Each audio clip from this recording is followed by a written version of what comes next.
Assalamualaikum warahmatullahi wabarakatuh.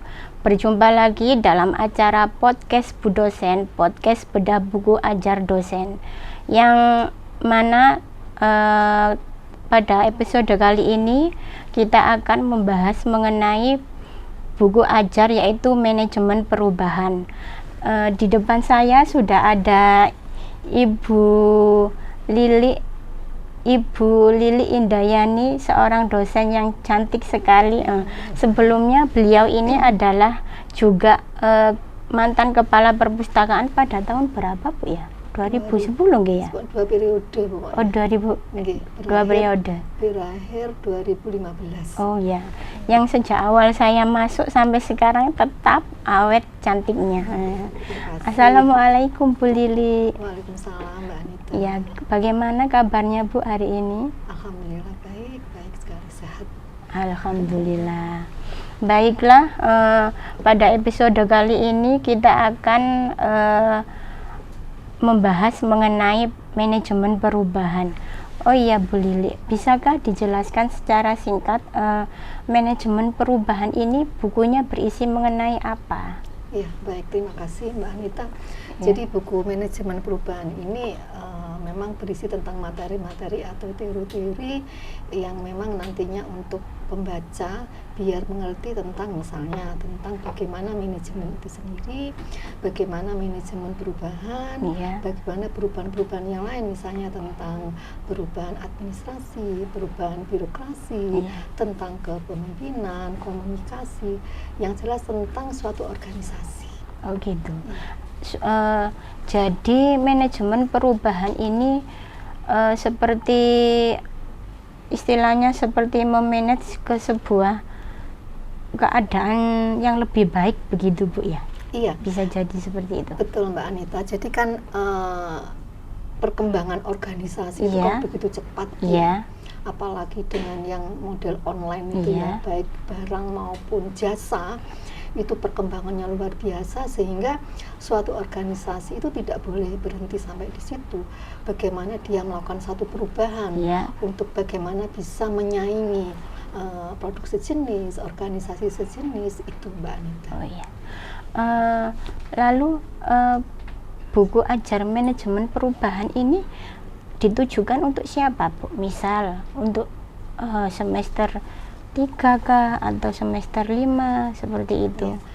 Sebenarnya buku ini tidak hanya mengacu pada semester berapa Kalau misalnya kalau dilihat dari mata kuliah itu semester 4.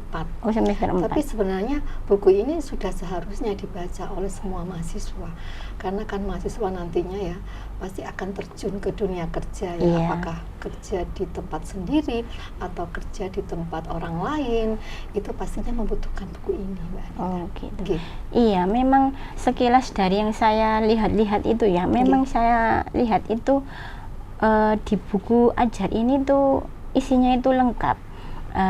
Mengenai itu pengertian tentang manajemen perubahan sampai aplikasinya sampai kepemimpinannya. Terus saya lihat, wah ternyata lengkap juga ya gitu. Kan ini kan tentunya Bu ya, banyak sekali buku sejenis yang serupa. Lalu yang membedakan buku manajemen perubahan ini dengan buku-buku yang lain itu apa Bu? Terima kasih Mbak Anita.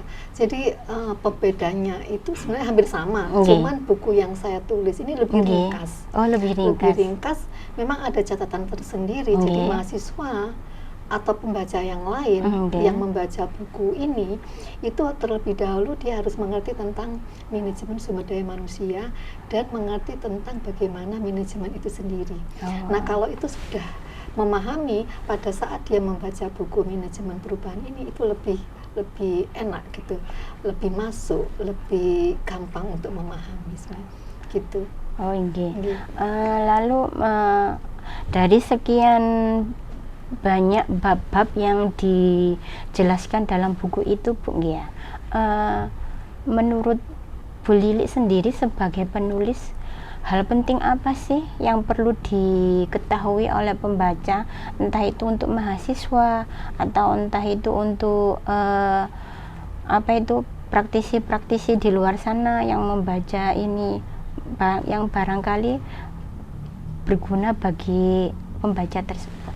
Iya, terima kasih. Okay. Jadi gini, buku ini kan berbicara tentang suatu organisasi, ya, terutama organisasi yang sudah berjalan. Nah, karena seperti yang saya katakan tadi bahwa perkembangan organisasi itu begitu luar biasa, sehingga persaingannya luar biasa. Nah, ini yang penting dibaca baik oleh mahasiswa yang akan mempunyai suatu organisasi atau mendirikan satu usaha, atau untuk siapapun yang sudah punya usaha. Nah, ini penting dibaca itu tadi karena di situ menyangkut tentang materi, bagaimana model manajemen perubahan, bagaimana aplikasinya, bagaimana menjadi seorang pemimpin, bagaimana menjadi seorang karyawan. Itu Mbak Anita. Oh iya, buku ini Bu Lili tulis dengan siapa? Dengan Ibu Sumarti. Oh, Ibu Sumarti. Oke. Lalu untuk apa itu? Untuk rencana kedepannya itu untuk buku ini apa, Bu? Misalkan ada edisi revisi untuk edisi selanjutnya atau bagaimana gitu? Iya. Yang kami inginkan yang namanya satu teori atau materi itu kan banyak yang harus dirubah ya, banyak yang perlu ditambah gitu ya dengan perkembangan yang ada. Insya Allah nanti saya akan bikin buku ini lagi menjadi buku jilid 2 tentang manajemen perubahan. Cuman waktunya masih kami pikirkan karena kegiatan dosen banyak ya. Penelitian dan lain sebagainya. Itu yang jelas kami punya rencana untuk bikin buku manajemen pemasaran jilid 2. Oh, buku pemasaran jilid 2. Artinya yang lebih lengkap sambil mengikuti perkembangan saat ini. Semoga saya doakan semoga bukunya segera terwujud, terrealisasi. Lalu jika dikaitkan dengan fenomena perkembangan yang ada saat ini itu, kira-kira buku ini masih relevan enggak, Bu? Masih terutama untuk mahasiswa ya, masih relevan. Walaupun maaf kalau saya tidak bisa menjamin 100% dengan melihat perkembangan yang ada.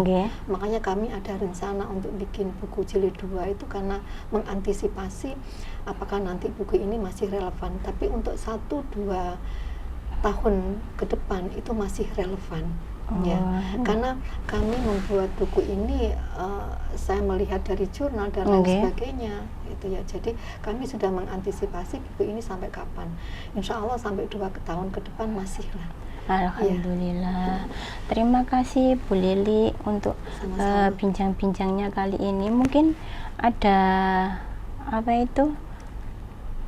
statement closing dari Bu Lili mengenai tentang manajemen perubahan atau di bidang manajemen yang lain yang bisa disampaikan kepada sahabat perpustakaan yang barangkali berguna bagi sahabat perpustakaan yang mendengarkan podcast Bu Dosen kali ini.